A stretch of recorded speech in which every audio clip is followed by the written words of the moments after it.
At our engagement party, Madeline thought it would be funny to say, obviously, I'm marrying him for the money. The whole room burst out laughing. I laughed too, raised my glass, and added, well, good thing we signed a prenup this morning, right? The second those words left my mouth, her face went pale, and her parents looked at her like they'd just seen a ghost. I'm 31, and up until that night, I honestly believed I was living in some light-hearted romantic comedy. But what unfolded felt more like a heist movie, and I was about to be the mark.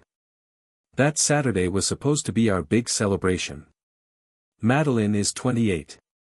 We'd been together for 2 years and engaged for about 3 months.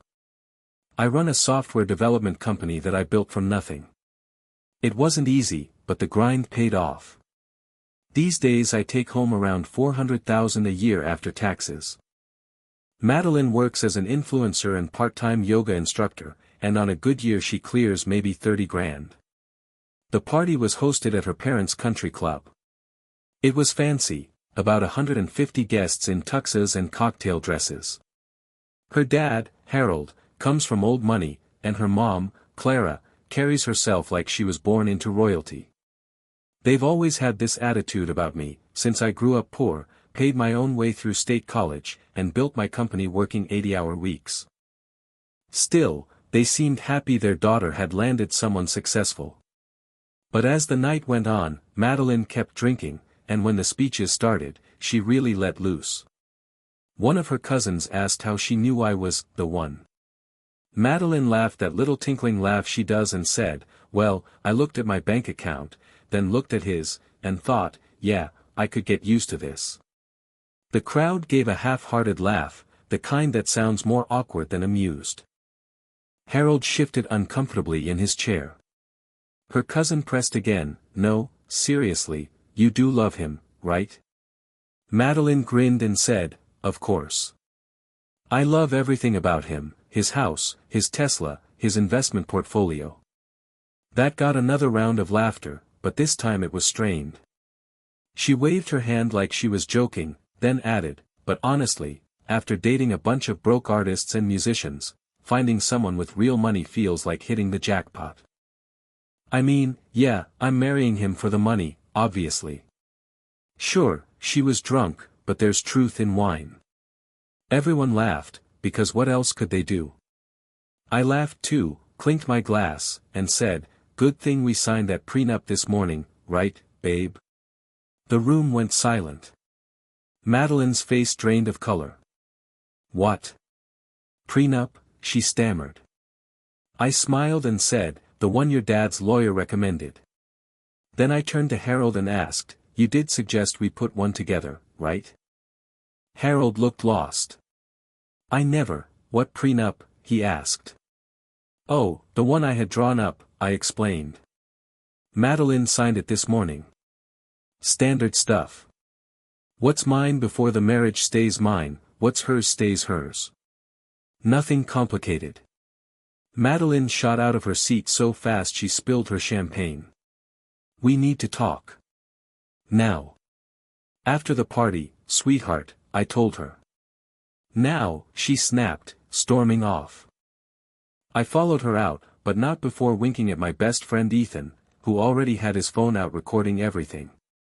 In the hallway, Madeline lost it. What prenup? I didn't sign anything. Really? I said. Remember the papers you signed at breakfast? Those were wedding venue contracts, she shouted. Nope, I told her. Those were prenup documents. You signed 3 copies. Fiona from my office even notarized them. You tricked me, she cried. You just told everyone I'm marrying you for money.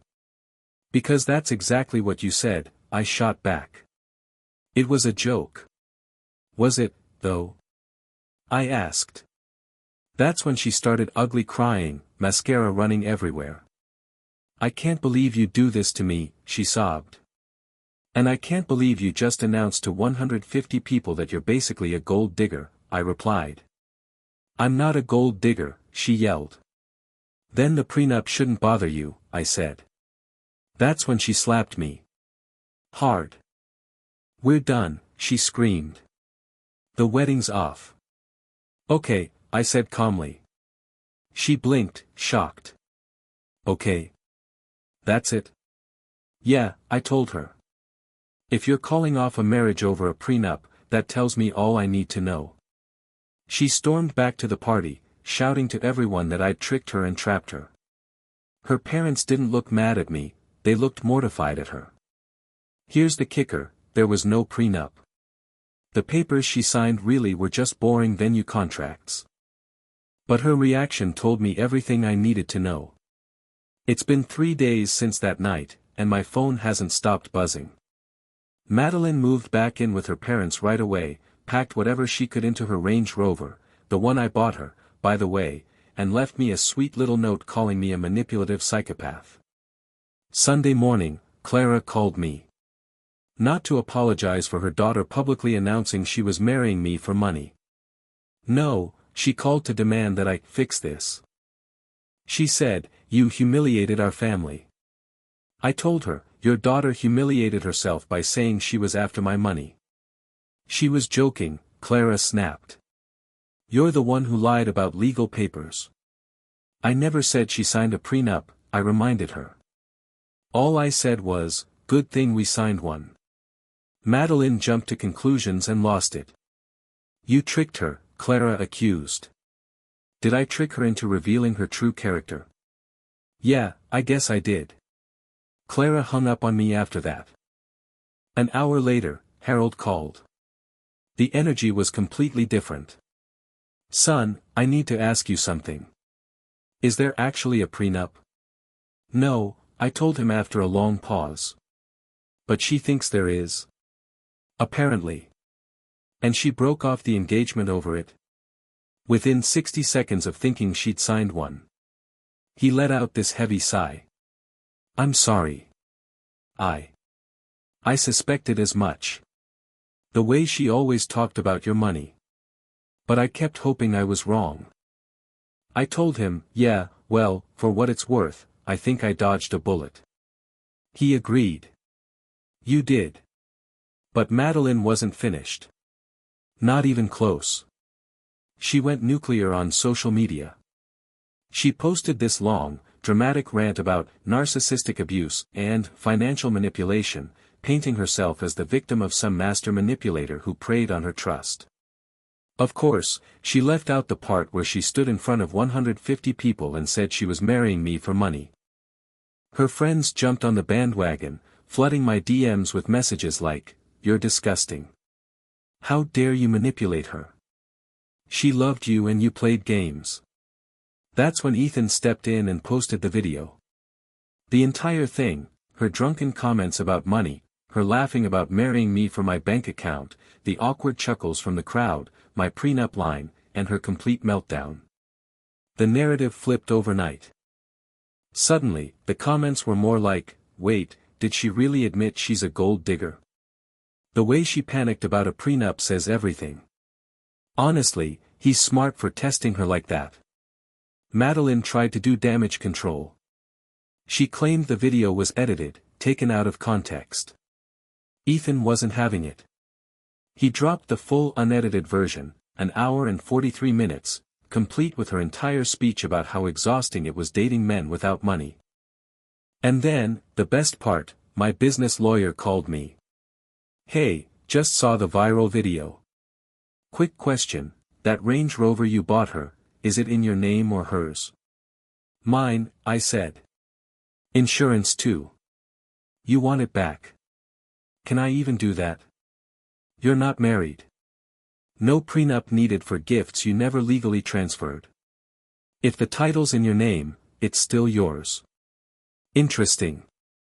So, update 2, yesterday I had the Range Rover repossessed. Was it legal? Absolutely. The car was in my name, I paid for it, and the insurance was under my policy.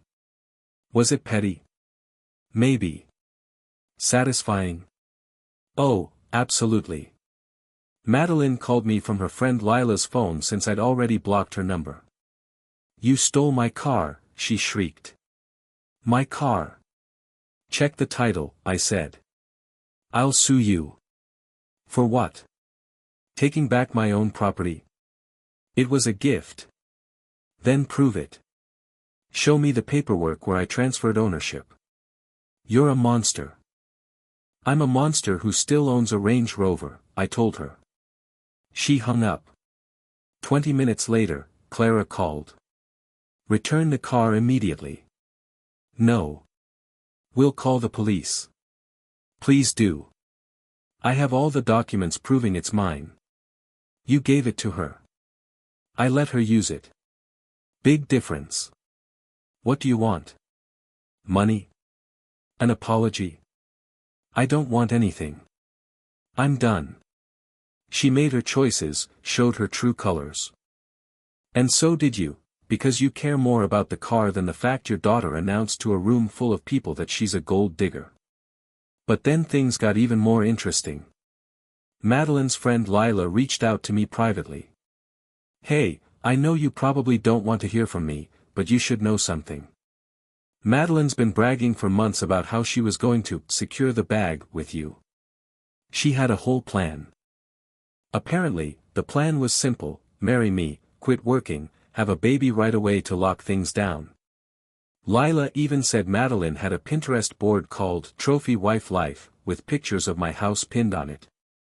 I asked Lila to send proof. She did. And holy hell, it was extensive. Photos of my house with captions like, future home base. Screenshots of my company's valuation. Articles on how to get pregnant quickly after marriage. Posts about how to keep attraction high until the ring is secured. But the most damning evidence was a group chat with her friends, laying out her 5-year plan.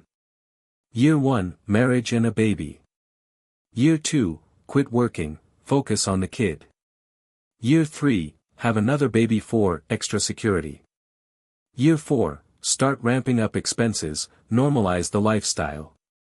Year 5, if divorce happens, walk away with maximum support and 2 kids. One message stood out like a flashing red light: the prenup thing is my only worry. Just have to make sure we don't sign anything before the wedding. I'll pretend I'm too emotional and stressed to deal with legal stuff. I forwarded everything to Harold with one simple message: thought you should see this. His reply was short and sharp: Jesus Christ. Update 3, Harold called me this morning, and it was like talking to a completely different man. He was cold, businesslike. I've seen everything: the Pinterest board, the group chat, the plan. I'm cutting her off. That seems harsh, I said. No, you don't understand, he told me. I built my wealth to give my kids opportunities, not to enable this. She's 28 years old, living off my money, plotting to scam a good man. You saved me from funding a worse version of her. Harold, I've already called my lawyer, I told him when he called back. She has 30 days to find a job and her own place. The credit cards are cancelled. The allowance is done. He asked about Clara. I told him she agreed. We were both disgusted. An hour later Madeline called from a different number, absolutely hysterical. What did you tell my dad? She demanded. The truth, I said. He cut me off. The cards don't work. She tried to blame me. This is your fault. No, I said. This is your fault. You made the plan. You wrote it down. You shared it with your friends. I explained Lila had sent those private conversations to me. Maybe pick better friends, I added. She bawled about being homeless. I answered like a grown-up: you're 28 with a degree. Get a job. She spat hate at me. I told her that made it easier. But she wasn't done. That afternoon security called me down to the lobby. She'd shown up at my office. She looked awful, mascara streaks down her face, hair all tangled, wearing sweatpants.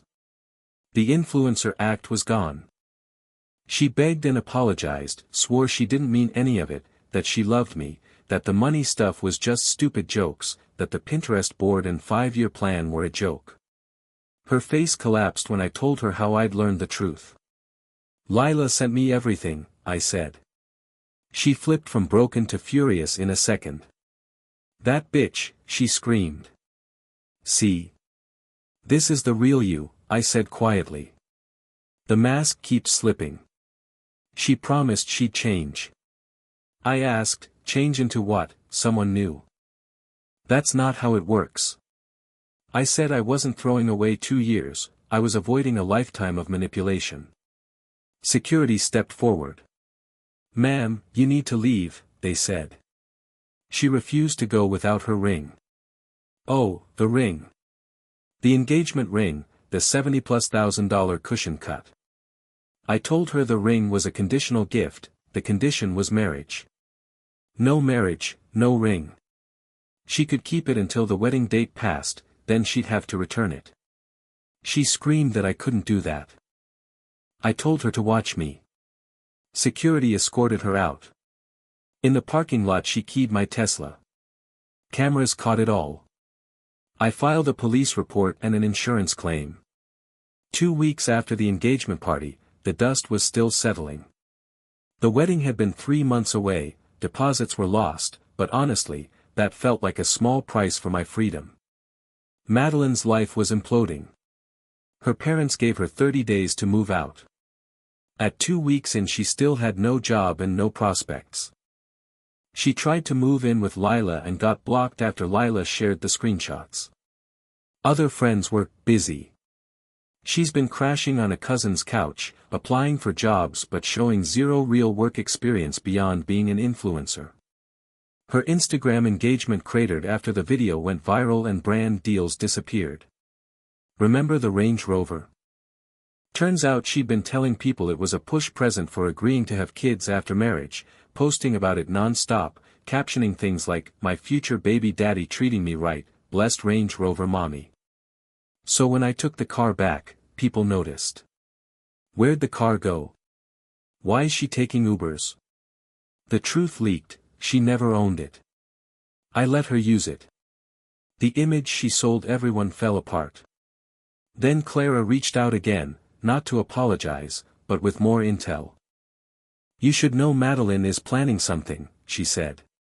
"She's been talking to a lawyer about suing you for breach of promise, claiming you verbally promised to marry her and that she suffered damages when you pulled away." I told her that kind of suit doesn't usually fly. Clara said she knew that, but Madeline was desperate. Clara also told me Madeline had been contacting my exes, digging for dirt, trying to find anyone who would say I was abusive or manipulative.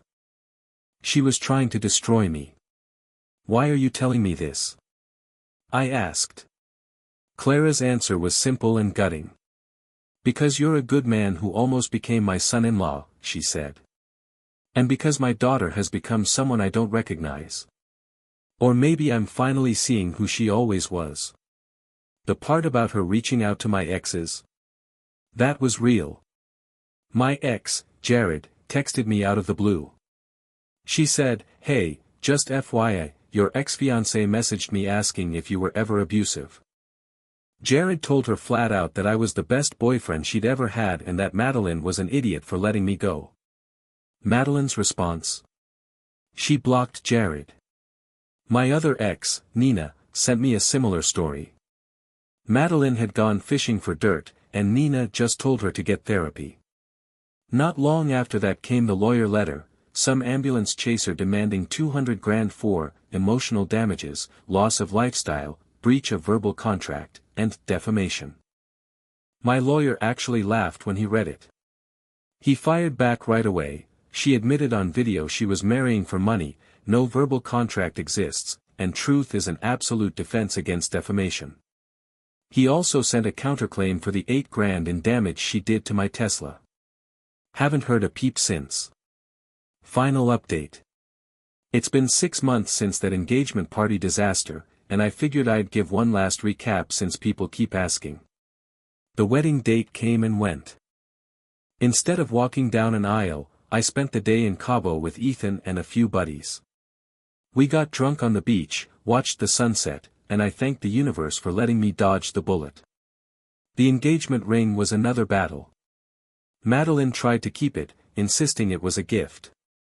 My lawyer sent a formal demand. She ignored it, so I filed a civil suit. The judge took one look at the evidence, including her own admission that she was in it for the money, and ordered her to return it immediately, plus cover my legal fees. I sold the ring for $38,000 and donated half to a financial literacy program for young women. That felt fitting. Where's Madeline now? Last I heard, she's working at a department store selling makeup, living with 3 roommates in a rundown apartment, and dating some crypto bro who talks big but drives a beat-up 2008 Honda. On Instagram she posts constant quotes about surviving narcissistic abuse, but she's lost about 90% of her followers. Her parents still have her on timeout. Harold actually reached out last month and invited me to play golf. Weird, but I went. On the 9th hole he told me, "I owe you an apology." We enabled her.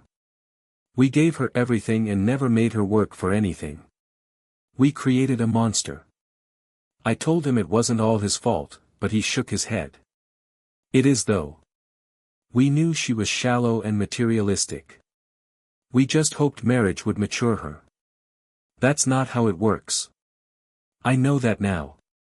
Then he said he was starting a foundation for financial literacy, something to make sure other kids don't end up like his daughter, and asked if I'd consider joining the board. I said yes, and honestly, it's been rewarding. We've already helped dozens of young adults learn real money management. The twist? Madeline herself applied for a grant from the foundation. She didn't know I was on the board. Her application painted this dramatic story about surviving financial abuse and rebuilding her life after betrayal. The irony of it all still blows my mind. We turned her application down. Not because of anything I said, but because she literally wrote in it that she hadn't worked a single job until she was 28, then tried to pin the blame for that on everyone else. Meanwhile, I moved on. I started seeing someone new, Vivian. She's a pediatric surgeon, pulls in double what I make, and still, when I told her about the whole fake prenup stunt, she just laughed and said, "I'd have signed a real one. I protect my assets too." We've been together 4 months now, and she insists on splitting everything right down the middle. Honestly, it feels amazing. And the cherry on top. Madeline's crypto bro boyfriend talked her into putting all her makeup counter savings into his so-called revolutionary coin. It tanked. She lost it all. Then she went online crying in a video about being scammed by yet another narcissist. Lila dropped a comment, "Maybe try dating for character instead of wallets." Madeline deleted the video not long after. Sometimes the best payback is just letting people deal with the fallout of who they really are. She wanted to marry money, not a man. Now she's got neither. Truthfully, we both ended up exactly where we belong. P.S. People keep asking how I came up with the fake prenup idea. Honestly, I didn't. When she cracked that money joke, the line just slipped out. Call it divine timing or my subconscious throwing me a lifeline. Either way, that split-second decision saved me from a lifetime of being played. P.S. Harold mailed me a birthday card last week. Inside, it just said, "Thanks for not becoming my son-in-law." We both knew exactly what he meant. Oh, and about the Tesla, insurance covered the damage, but they hit Madeline with the deductible. She couldn't pay it all at once, so now she's on a $50 a month plan for the next 3 years. Every single payment is a little reminder of how expensive greed can get.